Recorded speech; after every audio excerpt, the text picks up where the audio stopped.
Y en segundo lugar, les presento a María Florencia Gentile, quien es socióloga, doctora en Ciencias Sociales de la UBA, tiene un máster en Sociología en la Universidad de París, ¿no?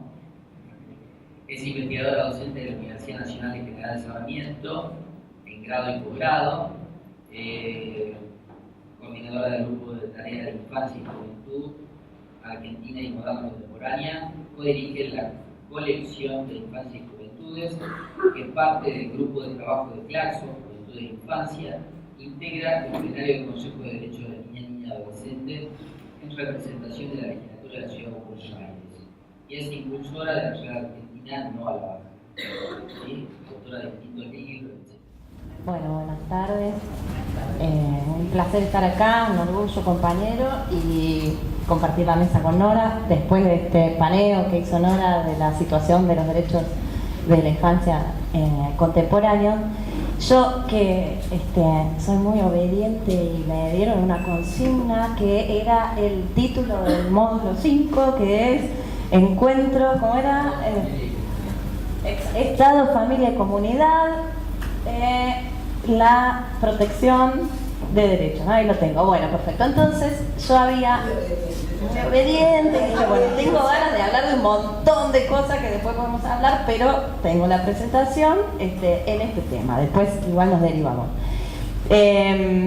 Pero justamente como yo quería compartir con ustedes algunas, bueno, como yo trabajo en instituciones y trabajé y también milito en organizaciones y desde el Estado, desde las organizaciones, porque todos también circulamos, somos militantes por los derechos de los pibes desde distintos lugares que circunstancialmente y en distintos momentos de la vida nos tocan, en el Estado o no. Pero siempre estamos, digamos, con la causa. Entonces, y también desde la academia, en mi caso, ¿no? Como investigadora. Entonces yo quería compartir esa parte, digamos, algunas reflexiones de mi tesis de doctorado, que en la parte que estudié, dos organizaciones,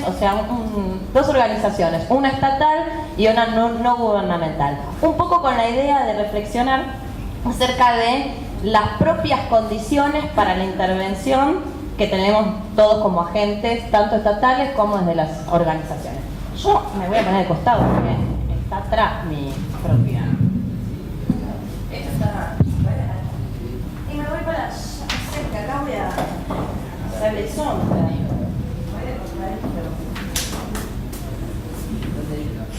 Acá abajo.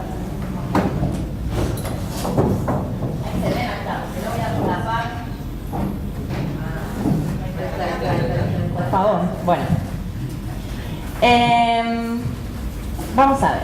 Entonces, cuando yo a mí me interesaba, justamente por haber circulado por las instituciones desde adentro y por las organizaciones desde adentro, yo conocía lo que las instituciones, lo que las organizaciones queremos hacer cuando trabajamos desde la perspectiva de derechos, del enfoque de derechos y con objetivos de inclusión social. Entonces, bueno, es muy interesante, conocemos. Ahora, a mí me interesaba saber qué es lo que pasaba efectivamente, ¿no? Las intenciones las conocemos, los objetivos institucionales están muchas veces en los programas mismos que nosotros nos armamos, pero qué pasaba efectivamente en el encuentro entre esas intenciones institucionales y la propia social y los sujetos con los que se trabaja, la sociabilidad de los propios pibes con los que nosotros trabajamos y el encuentro con las familias y las comunidades. Porque aquella tarea efectiva de restitución de derechos y de inclusión no va a ser el producto de la intención exclusiva de lo que las instituciones quieren hacer con las personas, sino va a ser producto de ese encuentro efectivo, con las limitaciones y las posibilidades que se produzcan en esa interacción concreta. Entonces yo quería estudiarlo. Y además me interesaba estudiarlo desde una perspectiva justamente desde las interacciones, porque muchas veces los estudios sobre las instituciones lo que hacen es decir, bueno, las instituciones que adoptan el paradigma de derechos al final terminan reproduciendo un montón de prácticas propias del patronato y señalan más lo que las instituciones no logran hacer que lo que hacen efectivamente. Y a mí me interesaba ver cómo identificar los efectos productivos de las prácticas institucionales. Bueno, los estudios denuncian, bueno, al final no se hace esa restitución de derechos. Bueno, ¿qué se hace entonces? Entonces, bueno, ahí a analizar esas interacciones en donde hay luchas, hay negociaciones y se resignifican estos objetivos institucionales, me dirigí yo. Y esto supone, como primera instancia, desnaturalizar las categorías institucionales que nosotros mismos portamos. Es decir, ¿qué es? O sea, problematizar aquello que nos parece evidente. ¿Qué es restituir derecho? Que en cada institución, ¿qué quiere decir? ¿Qué es incluir a un pibe? ¿Qué es un pibe para cada institución? Entonces ahí fui a ver qué pasaba en dos instituciones que trabajan con chicos en situación de calle. Ahí había unas compañeras de programas de calle, ¿no?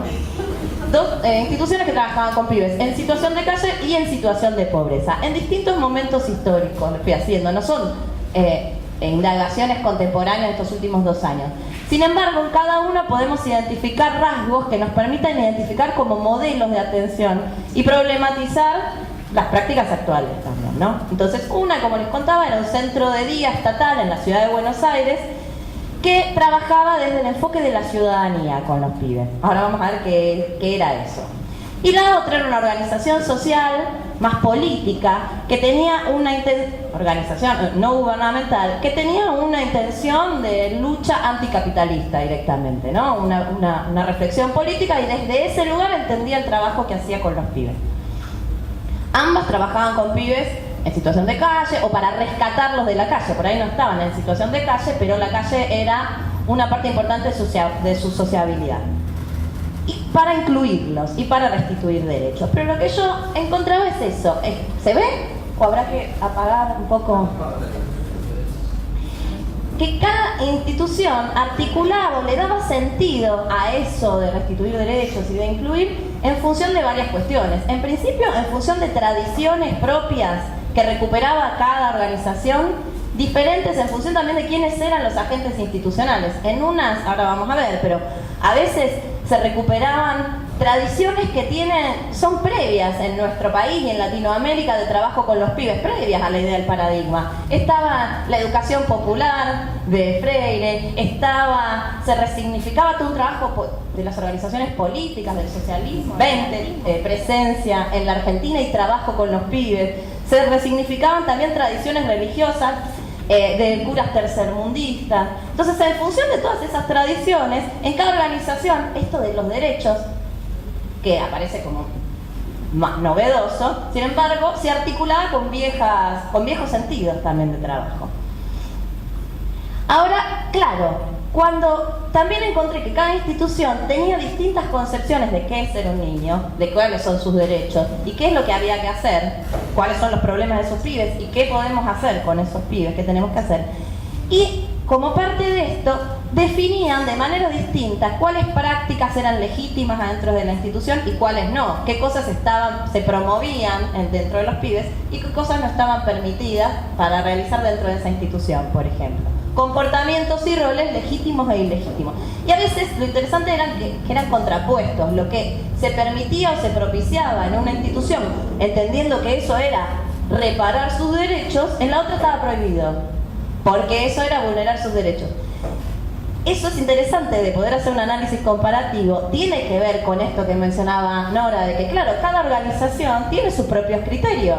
Y a veces también, bueno, acá es lo que pongo ahí, ¿no?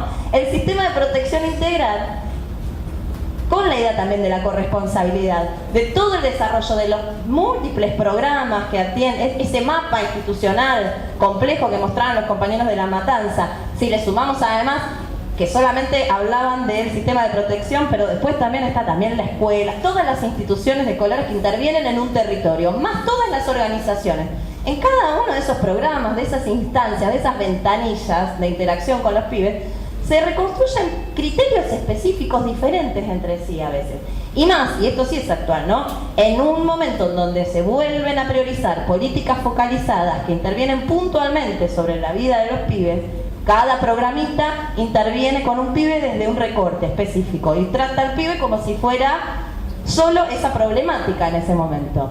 Y al mismo tiempo un momento actual como el actual, o al menos en la Ciudad de Buenos Aires eso es así claramente, se propicia la terciarización, es decir, se propicia que sean las propias organizaciones y no el Estado el que intervenga como promotor, como digamos efector de la política social. Entonces esto se agudiza, se multiplican los criterios. Y lo loco que veíamos, por lo menos en los pibes en situación de calle, no solo en situación de calle, los pibes en la calle y también las familias, es que las familias y los pibes circulaban por todas estas organizaciones, programas, en un mismo territorio. Y entonces tenían que adecuar en cada una su conducta en función de lo que ese programa espera de ese pibe o de esa familia. Entonces tenían una experiencia, digamos, de vida bastante fragmentada, porque podían ser a la mañana corderitos de Dios, como decían ahora, ¿no? Si está en una institución religiosa, un comedor, ponerle un rato, y después era un pibe con sujeto de derechos a la tarde un rato, ¿no? Porque, bueno, en conflicto con la ley penal, para después pasar a ser un pibe militante político a la noche porque pasaba por la organización política. Entonces tenía que adecuarse permanentemente. Y tienen que aprender esos roles para poder ser merecedores de la propuesta de la política de inclusión. Entonces, vamos directo a los dos casos concretos que yo comparto con ustedes y después, bueno, profundizamos en lo que quieran. Pero para meternos. En el centro de día estatal, el criterio que organizaba los sentidos tenía que ver con la ciudadanía, ¿no? Otra cosa que quiero decir interesante, elegí estas dos instituciones en su momento, una institución y una organización social, porque las dos eran recopadas. No las elegí para ver cómo, porque las dos me parecían alucinantes, porque las dos fueron pioneras en el paradigma de derechos cuando todavía no era la política oficial. Entonces, este es un centro de día para chicos de la calle en la ciudad de Buenos Aires, pionero de la política de derechos que discutía con el patronato, y la otra es una organización política que también fue pionera. Los dos súper interesantes. Entonces, este centro de día estatal trabajaba, que entendía a los niños como sujetos de derechos, pero es interesante, trabajaba con pibes en situación de calle e identificaba que su problema era que tenían los derechos vulnerados. Digo, en esto de desnaturalizar y no repetir las categorías institucionales. Uno puede decir muchas cosas de los pibes en situación de calle. Ellos decían que tenían los derechos vulnerados. Lo interesante es que en sus prácticas institucionales y en función también de lo que querían reponer, que cómo hacemos para reponer esa situación por la que atraviesan los pibes, entendían no solo que se trataba de niños con derechos vulnerados, sino que en función de sus biografías, de lo que habían vivido, en sus familias, en la calle, en las condiciones de existencia que tenían, en realidad eran sujetos que no habían tenido la posibilidad de ser niños. O sea, la infancia misma era un derecho vulnerado. No eran niños, ya de por sí niños, dados como tales, con derechos vulnerados, sino que eran sujetos que no habían podido ser niños, o sea, tenían la infancia era su derecho vulnerado. Por lo tanto, la tarea de inclusión era restituir esa infancia, es decir, dentro del horario en que trabajaba el centro de día, que por su propia definición no era las 24 horas, entonces era la mañana, algunos días por semana, de lunes a viernes, tratar de recrear la experiencia infantil adentro mientras durara el programa. Eso sería, en esta perspectiva, restituir los derechos e incluirlos socialmente. ¿Qué quería decir? Claro, ¿qué es que tengan una experiencia de ser niños? Por lo menos acá, porque en la calle no pueden. Bueno, que acá sean niños. ¿Qué quiere decir ser niños? Desde los sentidos prácticos, era ser niños como se es niño en otros sectores sociales, ¿no? En las experiencias propias de los agentes institucionales que en general provenían de las clases medias. Entonces, ¿qué hacen los niños de otros grupos sociales? Juegan, se expresan por la palabra, participan de talleres artísticos, qué sé yo. Bueno, vamos a darle la oportunidad a los pibes de que puedan vivir esa experiencia. Súper loable, ¿no? No estamos criticando a las intenciones institucionales, sino viendo también eso, desnaturalizando y viendo cuál es la propuesta institucional. Claro, entonces, en esto de las tradiciones locales que se articulan con el discurso internacional de derechos, Nora decía, es un discurso internacional. ¿Cómo se apropian? ¿Cómo, digamos, en la Argentina, por ejemplo, en este caso, en la ciudad de Buenos Aires, los propios agentes? Mucha influencia del enfoque sí, puse yo, ¿no? Mucha influencia de la mirada psicoanalítica, propia de las capas medias en Argentina, que tienen mucha influencia en la formación de trabajadores sociales que formaban parte de los equipos de esta institución. Entonces, claro, ¿cómo hacemos para transformar a estos sujetos que tienen la infancia vulnerada en niños? Bueno, a través de la palabra como expresión, que se expresen a través de la palabra, que se expresen a través del juego, entendido el juego como la naturaleza, lo propio de los niños. ¿Qué es un niño? Un ser que juega, como si fuera natural. Que no se trabaje, ¿no? Entendiendo toda forma de trabajo como una vulneración de la posibilidad de ser niños. Entonces, juego y trabajo completamente disociados. Ahora, lo que muchas veces no se veía desde la propia perspectiva institucional, que yo como hice investigación también de entrevistas con los pibes, bueno, además trabajé en esta misma institución, o sea que la conocía bien, es que para los pibes que asistían no tenía nada de natural esta de ser un niño como la institución esperaba que sean.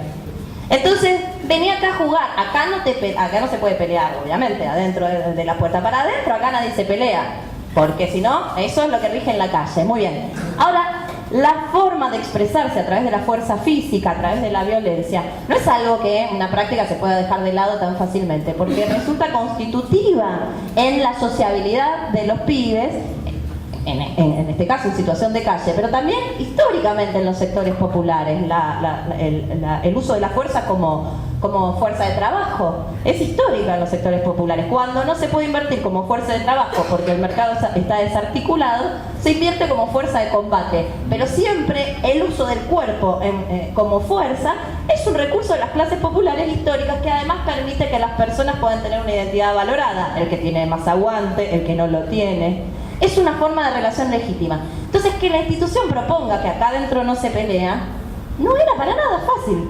Porque además, incluso para jugar, los pibes jugaban a través de juegos que significaban, por ejemplo, desde la perspectiva institucional, violencia. Entonces, me acuerdo de una chica que decía, bueno, yo no sé si voy a poder no hacer bondi. Decía la chica, no hacer bondi, decía, no hacer quilombo, no hacer bardo. Yo no sé si voy a poder. Pero lo decía angustiada, porque era una condición institucional que los agentes institucionales no consideraban una condición, sino al revés, una posibilidad. Te doy la posibilidad de que acá, vos quedate tranquila, acá podés ser niña. Ser niña como, ¿qué niña? Porque a mí me sale otra cosa, esta era una flaca que decía, ¿no?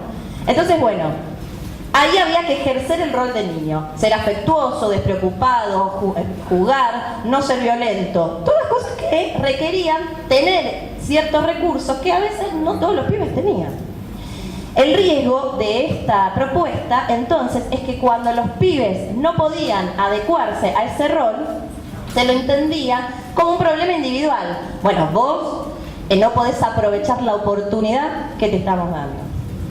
Y ahí se generaba a veces el riesgo paradójico de que se termine responsabilizando individualmente a un pibe y quedaba afuera, por ejemplo, ¿no? La sanción era, bueno, vos no entrás por varios días.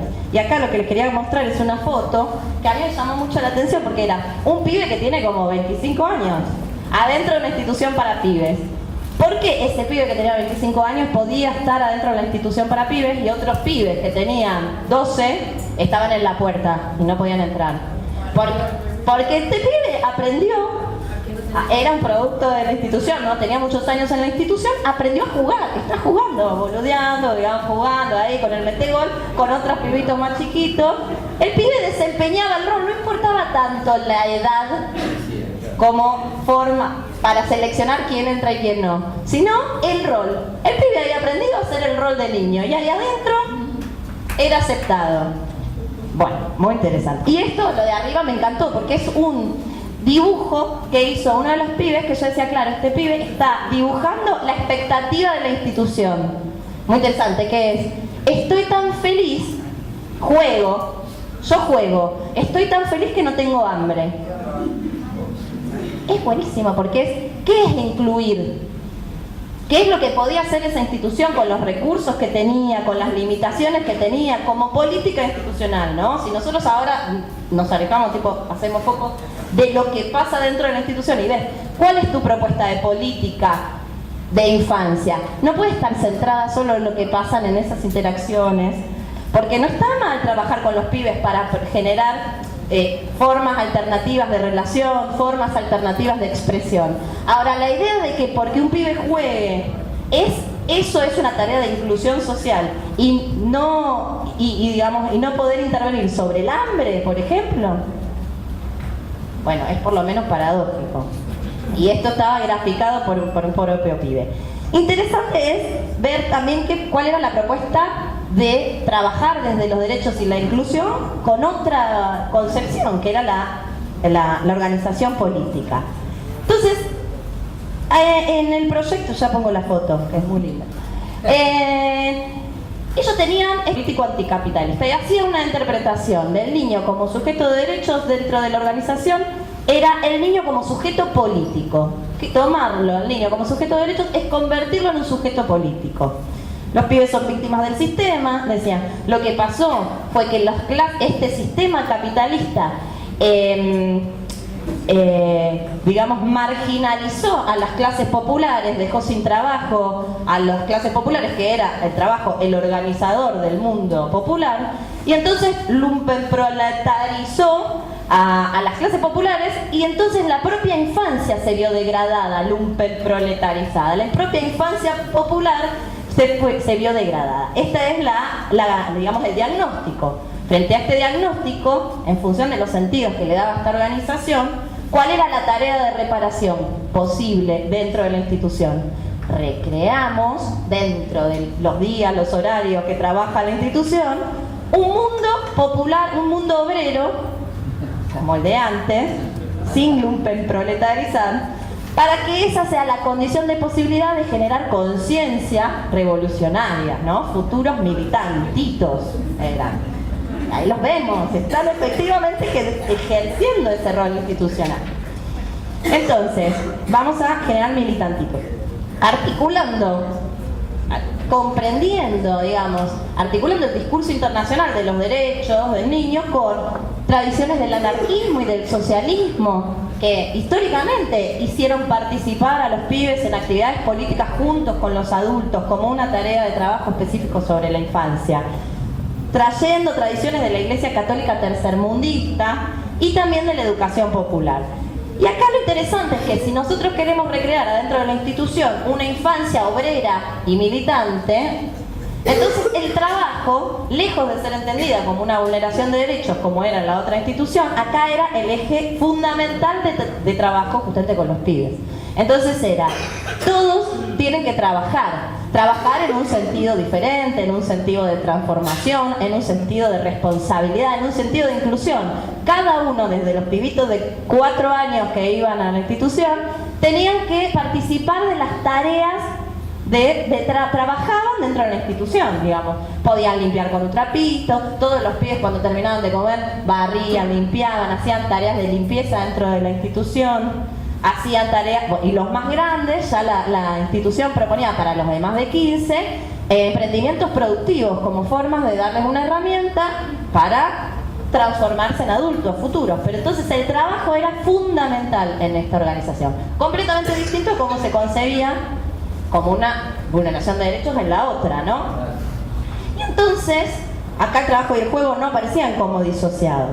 Entonces, el valor del trabajo. Y otra cosa también de las tareas que llevaban adelante era la participación política. Así como en la otra organización, expresarse a través de la palabra era casi una tarea terapéutica, ¿no? Por la influencia psi. Entonces es expresarte a través de la palabra y no a través de la violencia.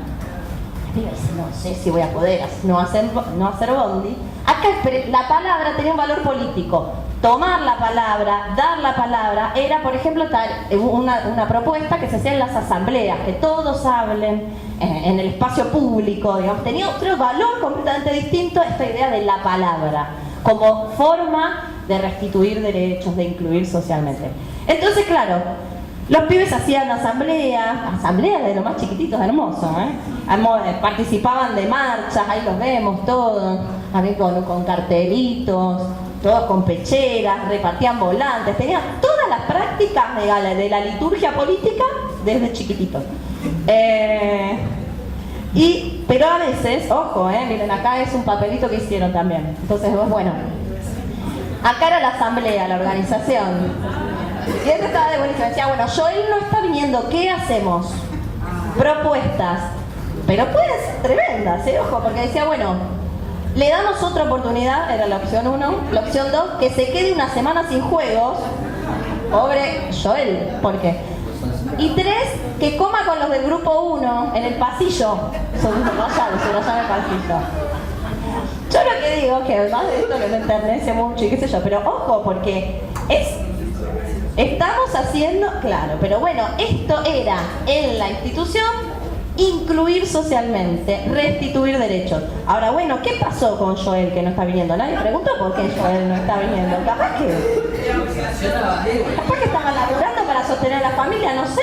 Pero mirá, si volvía a la institución le iban a pegar con un caño. Entonces, digo, acá también pasa algo parecido, en el sentido de que el riesgo, cuando nos centramos en las conductas finalmente de las personas, como cuando entendemos la inclusión, vamos a ir a las conclusiones, ya estoy diciendo las conclusiones. Ambas instituciones bien diferentes, con enfoques distintos, buscaban la inclusión social y la restitución de derechos a través de una transformación actitudinal. Que las personas sean, que los pibes sean como el rol propuesto de niño que cada una proponía. Entonces, en uno ser un niño, jugar, expresarse a través de la palabra, afectuoso, no violento; en el otro militante, comprometido, trabajador. Pero finalmente están los dos centrados en las conductas, en las actitudes. ¿Qué sería? Que cada uno, si cada pibe se comporta como la institución espera, ya está hecho el trabajo de restitución de derechos o ya está hecho el trabajo de inclusión. Entonces, el riesgo, y con esto ya termino, de centrarse en las conductas exclusivamente, no es que no haya que trabajar sobre las prácticas, vuelvo a decir, pero cuando ya nos vamos de lo que pasa dentro de una organización solamente, vuelvo a decir, cuando vos pensás políticas públicas para la infancia, vos no podés solamente pensar en programas o en organizaciones que trabajen sobre las conductas exclusivamente, porque esto paradójicamente puede reforzar la exclusión que se quiere combatir, porque se puede responsabilizar a los propios niños por no abandonar las prácticas que forman parte de su socialización y no adoptar las prácticas que propone la institución. Lo que yo quiero decir que en esta, un pibe o una piba que no podía desarrollar este rol era interpretado como falta de compromiso, individualista, y lo que pasa es que las familias son muy individualistas, este sistema capitalista, genera gente, y no quieren venir a trabajar. Hay pibes que no quieren, hay madres, decían, claro, pero en los sectores populares que llevaban a los pibes a esta institución, muchas mujeres trabajaban como empleadas domésticas, y que las pibas, por el trabajo copado en la institución, las hagan limpiar un poquito después, les parecía aberrante, porque era en contra de las aspiraciones de ascenso social que ellas depositaban justamente al mandar a su hija a esa institución. Entonces, las propuestas dentro de la institución chocaban justamente con las condiciones de socialización y los sentidos que circulan en el mundo popular. Entonces, finalmente es esto, los sentidos no son arbitrarios, los sentidos que portan las personas, la violencia, los sentidos sobre la limpieza, sobre el trabajo, no son arbitrarios, están enraizados en las condiciones de existencia de las clases populares, y las propuestas institucionales no se pueden centrar solo en cambiar las conductas, sin operar sobre la desigual distribución de los soportes sociales y de la riqueza que son sus condiciones de posibilidad.